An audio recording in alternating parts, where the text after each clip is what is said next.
전자기파 스펙트럼을 이루고 있는 전자기파 종류와 그러한 전자기파들이 어디에 이용되는 것인가 하는 것을 한번 살펴보도록 하겠습니다. 여기 먼저 그림을 한번 전자기파 스펙트럼을 한번 그림을 보죠. 여기 그림을 왼쪽에 있는 그림을 보면 여기 이제 프리퀀시 주파수라고 되어 있고 이게 낮은 쪽이 이제 낮은 주파수이고 올라갈수록 그 높은 주파수를 나타내고 있고요. 여기 오른쪽에 보면 웨이브랭스라고 되어 있고 파장으로 되어 있고 낮은 주파수가 이제 긴 파장에 해당되는 거죠. 긴 파장으로부터 이제 짧은 파장으로 이렇게 올라가는 것들을 볼 수가 있습니다. 그래서 여기서 이제 파장에 따라서 각각 전자기파 종류를 이제 구분을 한다고 한다면 여기에 전자기파의 종류, 그래서 첫 번째로 나눌 수 있는 게 맨 밑에 있는 것들이 되는 거죠. 이걸 우리는 전파라고 얘기를 하고, 이 전파는 마이크로파와 라디오파를 포함한, 여기가 이제 마이크로웨이브라고 써 있는 것이 마이크로파이고요. 라디오 TV 이렇게 써 있는 것이 이제 라디오파인데, 이 라디오파에는 여기에 이제 우리가 아는 것처럼 FM, VHF, UHF를 이렇게 포함하고 있잖아요. 그럼 라디오파 같은 경우는 파장이 어느 정도 되냐면 파장이 1m에서 100km 정도, 100km 정도면 굉장히 긴 파장을 갖고 있는 거죠. 그리고 이제 마이크로파 같은 경우는 1mm부터 1mm부터 1m 정도 그 위에 있는 파장을 갖고 있습니다. 뭐 1mm보다 조금 더 작은 파장을 우리는 특별히 밀리미터 웨이브라고도 얘기를 합니다. 그리고 이제 그 위에 있는 영역의 전자기파가 적외선이 되겠고요. 이 적외선은 이제 가시광선의 빨간색, 여기 가시광선, 위가 이제 가시광선인데, 가시광선의 빨간색보다도 파장이 긴 전자기파이고, 그 파장이 어느 정도 되냐면, 750 나노메타에서 1mm 정도 되는 그런 것들이 적외선. 물론 이제 가시광선이 아니기 때문에 눈에 보이지가 않는 거죠. 그리고 나서 이제 우리 가시광선, 여기 비저블 라이트, 얘가 이제 영역이 작기 때문에 여기다 조금 확장해 놨어요. 우리가 이제 여기 보면 빨간색, 밑에 있는 것이 빨간색이고 위로 가서 빨주노초, 파남보, 보라색 맨 위까지 되어 있고요. 이 가시광선이라고 하는 것은 여기 보는 것처럼 사람이 눈을 통해 인식할 수 있는 전자기파로 흔히 빛이라고도 이제 부르고, 파장이 어느 정도 되냐면 380 나노미터에서 750 나노미터, 이쪽 700 쪽으로 갈수록 이제 빨간색에 가까워지는 거고, 300 쪽으로 380 나노미터 이쪽이 보라색이 되는 거죠. 그래서 빨주노초, 파남보로 되어 있는 가시광선 영역이 되는 거고요. 그것보다 파장이 더 짧은 거를 우리는 자유선이라고 얘기를 하고, 과시광선의 보라색보다도 파장이 짧은 전자기파이고, 이 자유선은 파장이 약 10나노미터에서 380나노미터 정도 되는 것을 포함하고 있습니다. 그리고 나서 이것보다 더 파장이 짧은 것을 이제 X선이라고 하고, 자유선보다 파장이 짧고 감마선보다 파장이 긴 전자기파이고, 파장이 어느 정도 되냐면 0.01나노미터에서 10나노미터 정도 되는 그런 것들을 X선이라고 얘기를 하고, 이제 마지막으로 이제 감마선, 전자기파 중에서 파장이 가장 짧으며 진동수 에너지가 가장 큰 그런 것을 감마선이라고 하고, 파장이 0.01 나노미터 이하인 것을 우리는 나타냅니다. 그래서 여기 전자기파의 종류에 보면 우리가 이제 이 정도로 전파, 적외선, 가시광선, 자외선, X선, 감마선으로 이렇게 나눌 수가 있습니다. 그러면 이런 전자기파들을 어디에 이용되는 것인가 하는 것을 한번 보도록 하겠습니다. 먼저 이제 전파를 한번 살펴보죠. 전파라고 하는 것은 아까 본 것처럼 이 부분, 였고, 그런 전파는 마이크로파와 라디오를 포함한 영역의 전자기파라고 얘기를 했고, 라디오파는 파장이 1m에서 100km 정도, 마이크로파는 파장이 1mm에서 1m 정도 되는 이런 라디오파가 여기 있고, 마이크로파가 여기 있고, 이 라디오파에는 뭐 VHF, FM 이런 UHF 이런 거를 포함하고 있다고 얘기를 했습니다. 그러면 얘들이 어디에 이용되는 것인가 하는 것을 한번 살펴보도록 하겠습니다. 그러면 이 전파는 어떻게 되어 있는 거냐면, 헤르츠의 실험으로 이제 전파가 있다 하는 것을 발견했고, 그리고 나서 이런 전파를 이용하기 시작한 것은 1895년 이탈리아의 마르코니, 과학자 마르코니에 의해서 무선통신에 성공하면서, 이제 무선통신이라고 하는 게 선이 없이 어떤 신호를 전송하는 거잖아요.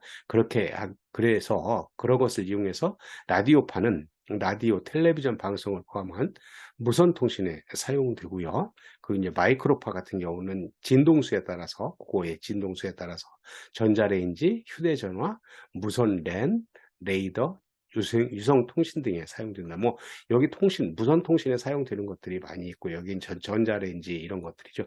물론 휴대전화도 이제 무선 통신에 해당되는 것들이죠. 그러면 이렇게 무선 통신에 해당되는 것들을 한번 그림으로 한번 살펴보게 되면 뭐 우리 앞에서 살펴봤는데 이게 이제 안테나의 원리예요. 안테나의 원리는 송신기라고 하는 게 이제 발진하는, 그러니까 교류 신호를 만드는 그런 전기적인 신호가 있어서 걔에 의해서 이렇게 뭘 만들어요? 전자기파를 이렇게 만드는데, 전자기파를 만들어서 멀리 보낼 때는 이와 같은 형태를 갖는다고 그랬죠. 그죠? 전기장하고 자기장이 수직으로 되어 있고 그것의 수직인 방향으로 전파해 가서 송신 안테나부터 수신 안테나로 전파해 간다고 얘기를 했어요. 그러니까 이런 것들은 요 송신기에서 발생하는 주파수에 따라서 안테나의 모습들이 다 다릅니다. 그래서 여기 우리가 지금 쓰고 있는 안테나의 모습들이 세라믹 칩 안테나, TV 수신 안테나, 유성 수신 안테나, 무선 랜 외장 안테나, 스마트폰 내장 안테나, NFC 내장 안테나 해서 안테나의 종류들이 굉장히 많이 있어서 아무튼 어떤 거든지 거기에 사용되는 주파수에 따라서 그 안테나의 모양들을 바꾸고 있다. 물론 안테나도 계속해서 이제 그 개발을 하고 있는 거죠. 소형으로 만들고 더 파워풀하게 만들 수 있는 그런 것들을 하고 있다. 다음으로 한번 보면 전파망원이라고 하는 거 있어서 저 우주에다가 이렇게 해서 거기로부터 전파를 받아들일 그런 망원경들이 있고요. 그리고 이제 레이더 같은 경우는 여러분들 잘 아는 것처럼 여기서 이제 강력한 전파를 방출해서 전파가 물체에서 이제 반사되어 오는 것을, 반사되어 오는 반향파를 수신해서 물체의 위치와 속도를 파악하는 그런 레이더 장치가 있고, 얘가 이제 뱅글뱅글 돌아가는 걸 여러분들도 볼 수가 있는 거죠.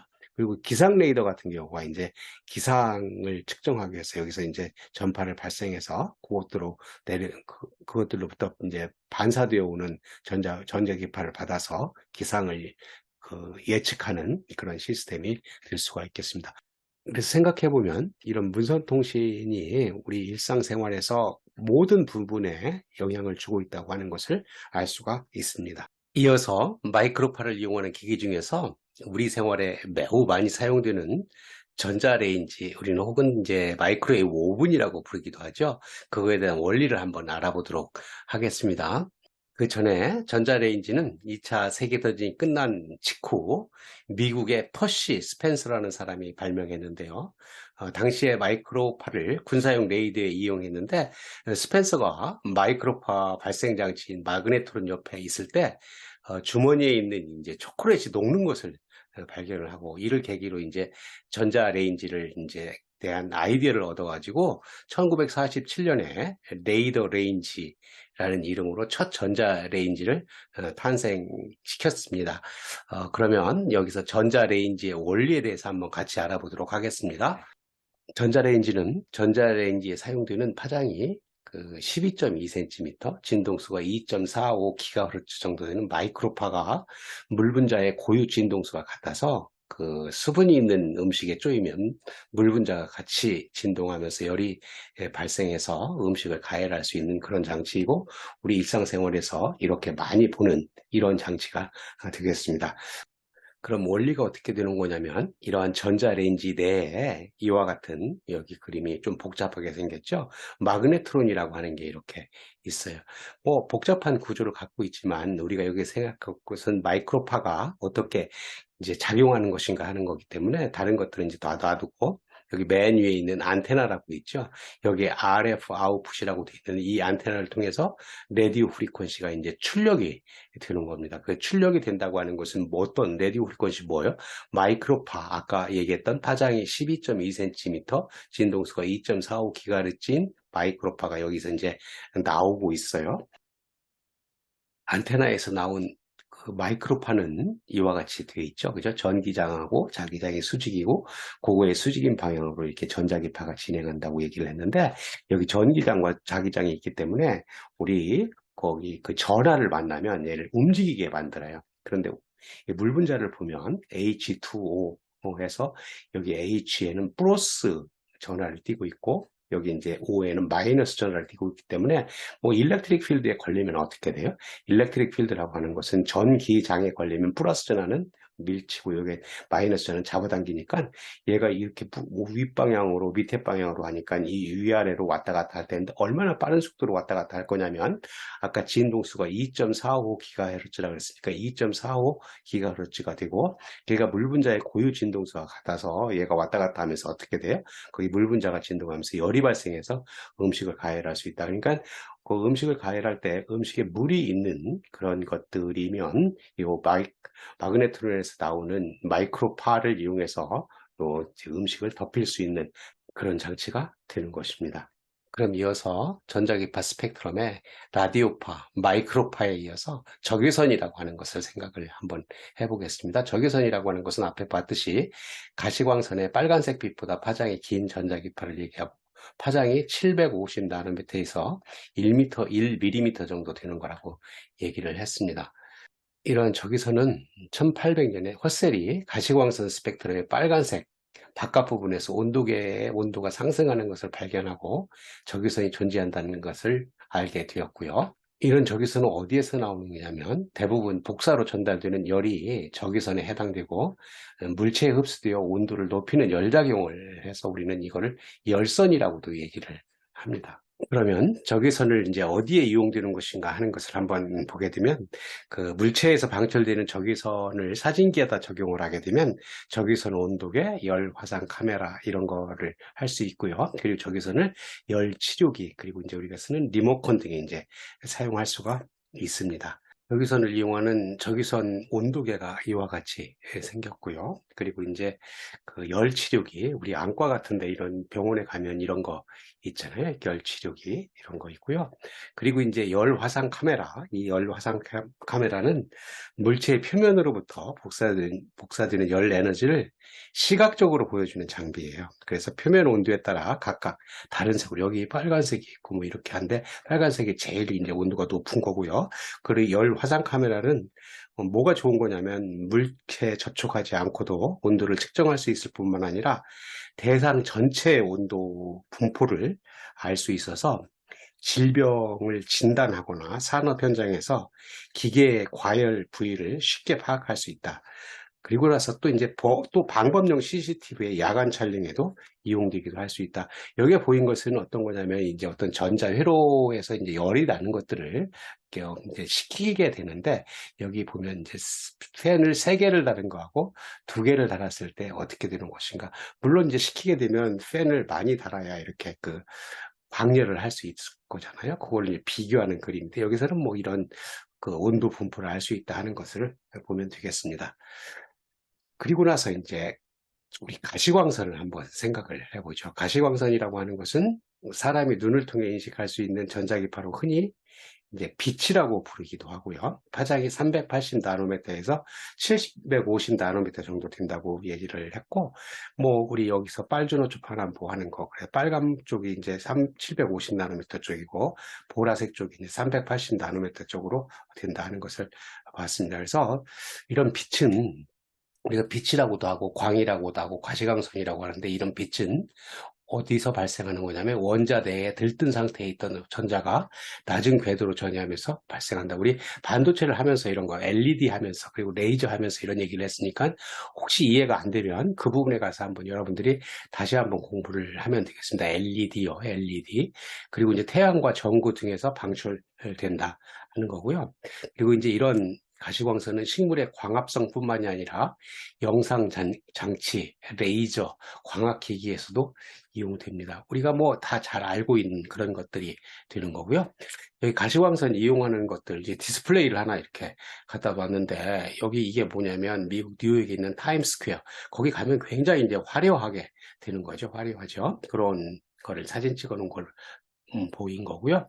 그리고 오른쪽 그림은 뭐냐면 가시광선 영역 380나노로부터 750나노미터까지 있는 보라색부터 빨간색까지 이렇게 있는 것들의 웨이브랭스 파장별로 바이올릿, 블루 해서 이렇게 레드까지 파장별 그리고 프리퀀시, 그 주파수 그리고 이제 포톤 에너지, 그거의 광자의 에너지 값이 E 이퀄 하누라고 하는 값을 갖고 있다고 하는 것을 보여줍니다. 그래서 뭐 이런 것들은 우리가 다른 영역하고 한번 연계해서 보라고 하는 것을 한번 보여줬어요. 그리고 이제 다음은 자외선이 되겠습니다. 자외선은 가시광선의 보라색 빛보다 파장이 짧은 전자기파이고 파장이 10나노에서 380나노미터 정도 되는 것들을 이제 자외선이라고 얘기하고요. 그러한 자외선은 1801년에 리커가 염화은의 흑화 현상을 연구하던 중에 보라색의 바깥 부분에서 강한 효과가 있음을 발견해서 알게 되었고요. 그리고 이제 어디서 발생하는 거냐면 원자 내 들뜬 상태에 있던 전자가 낮은 궤도로 전이할 때 발생한다. 이거는 이제 반도체에서 하는 거하고 이제 똑같은 그런 내용이 되죠. 그리고 매우 뜨거운 물체 또는 특수 전등에서 방출될 수 있고 태양 광선이나 수은 등의 빛 속에도 이제 포함되어 있는 태양광에도 이제 자외선이 있는 거죠. 그리고 이런 자외선의 특성이 원자나 분자에 흡수되어 전리시키는 작용이 강해 물질의 화학 변화를 일으키기 쉽고요. 그리고 물체를 변색시키거나 피부를 검게 만든다. 그래서 자외선에 이제 당하게 되면 피부가 타는 거죠. 그래서 그런 강한 자외선에 오래 노출되면 피부암에 걸릴 위험도 있지만 그런 자외선은 인체의 비타민 D의 합성을 이제 도와준다 하는 것들은 우리가 알고 있는 내용들입니다. 그리고 어디에 이용되는 것인가 하는 것은 여기 보는 것처럼 세균의 단백질 합성을 방해해서 살균 작용이 있어요. 그래서 식기, 소독기, 의류기구, 소독, 그리고 이제 그 형광 물질에 물질 속에 포함된 형광 물질에 흡수되면 가시광선을 방출해요. 이건 자외선은 안 보이는 건데 형광 물질에 흡수되면 가시광선을 방출되는 그런 형광작용을 해서 위조지폐 감별을 할 수 있고 그리고 치과에서 쓰는 레진을 굳힐 때도 사용되는 그런 것들이 되겠습니다. 우리 자외선 이용에 방금 전에 얘기했던 위조지폐 감별, 형광작용을 일으켜서 이렇게 위조지폐 감별, 자외선은 안 보이지만 얘들이 형광 물질에 흡수돼서 이렇게 하는 그런 것을 보이고 의료기구 소독 장치를 할 수 있는 이런 소독 많이 봤던 것들이죠. 이런 것들이 이제 자외선을 이용해서 이용하는 것들이다 하는 것입니다. 그리고 이제 X선은 이제 자외선보다 파장이 짧고 감마선보다 파장이 긴 전자기파이고 파장이 0.01나노미터에서 10나노미터 정도 되는 거고요. 그 X선은 1895년에 렌트겐이 실험실에서 검은 종이로 가려진 음극성광으로 실험을 하던 중에 옆에 놓여있던 강광 종이에 색이 변하는 것을 관찰하게 되면서 X선을 발견했고요. 고속의 전자를 금속박에 충돌시킬 때 전자의 감속 때문에 발생하고 원자 내 에너지 준위 간의 전자가 전이할 때도 발생을 합니다. 그리고 이 X선의 특징은 투과력이 강해서 인체 내부의 모습이나 물질의 내부 구조를 파악하는 데 이용된다. 그리고 진동수가 큰 X선은 매우 큰 에너지를 가지고 있어서 생체 조직을 파괴하거나 손상을 주기 때문에 불필요한 가다 노출을 피해야 된다 하는 겁니다. 그래서 그 투과력이 강하고 이런 것들을 이용해서 어디에 이용하는 거냐면 여러분들 잘 아는 것처럼 X선 사진, 컴퓨터 단층 촬영, 공항의 수화물 검사, 그리고 예술 사진 등에 이용되고 고체 결정 구조를 연구하는 데도 사용이 됩니다. 자, 그것을 한번 보면 엑스레이 이용을 해서 여기 이제 엑스레이를 이용해서 여기 이제 그 파장별로 이렇게 있어요. 비저블 라이트, 가시광선, 엑스레이, 감마레이 있는데 여기 엑스레이 중에서도 하드 엑스레이 이 부분 거를 가지고 여기는 엑스레이 이렇게 하니까 결정학 구조하고 유방 조형술 그리고 이제 의학에서 단층 촬영하는 첫 번째, 두 번째, 세 번째 단층 촬영하는 거고 얘는 에어포트 시큐리티니까 우리 공항 수화물 검사할 때 이런 그림들을 많이 봤을 겁니다. 그리고 마지막으로 이제 감마선이죠. 감마선이라고 하는 것은 전자기파 중에서 파장이 가장 짧으며 진동수와 에너지가 가장 크고 파장이 0.01나노미터 이하이고요. 이 감마선은 1900년에 빌라디의 우라늄 연구를 통해서 확인되었고 투과력이 매우 강하여 감마선을 쪼인 생명체는 심각한 이제 손상을 입어서 화상뿐만 아니라 유전체 변형 또는 암이 발생할 수 있고 심하면 사망할 수가 있습니다. 근데 이런 것들을 감마선의 세기를 조절해 항암 치료에 사용하거나 감마선 망원경, 비파괴 검사, 품종 개량 등에 이용할 수가 있습니다. 여기 이제 감마선을 이용해서 감마선 치료 장비의 구조를 하나 했는데요. 여기 이제 감마선이 나오는 마스크를 이렇게 해서 여기 이제 그 어떤 특정 부위, 특정 머릿속에 이제 특정 부위를 이렇게 에너지를 가해서 우리가 치료하는 그런 장비인데, 어떻게 생긴 거냐면 여기 오른쪽에 있는 그림처럼 여기 이제 여기 머리가 있잖아요. 머리의 특정 부위에다가 감마레이를 쏘는, 지금 파란 것들이 감마레이라고 보면 여기 특정 부위에다가 쏘이는 그런 것들이 이제 되겠습니다. 그래서 감마선 치료 장비는 이제 세기를 잘 조절하면 항암 치료 등에 사용될 수 있다 하는 겁니다. 이번에 여러분들하고 생각한 것은 전체적으로 이와 같이 전자기파 스펙트럼을 그 전자기파 종류를 나누기를 전파는 이제 마이크로파하고 라디오파가 있었죠. 그 자음파, 적외선, 가시광선, 자외선, X선, 감마선 이런 것들을 얘기를 하고, 이것들의 간단한 발생이 어떻게 되는 것인가 하고, 그리고 어디에 이용되는 것인가 하는 것을 생각을 했습니다. 자, 그럼 여기서 마치기로 하고 관련 영상을 여기다 올릴 예정이고요. 여러분들이 이제 도움이 됐다면 구독을 신청하고 알림을 설정을 하면 용이하게 다음 영상을 받아볼 수가 있겠습니다. 감사합니다.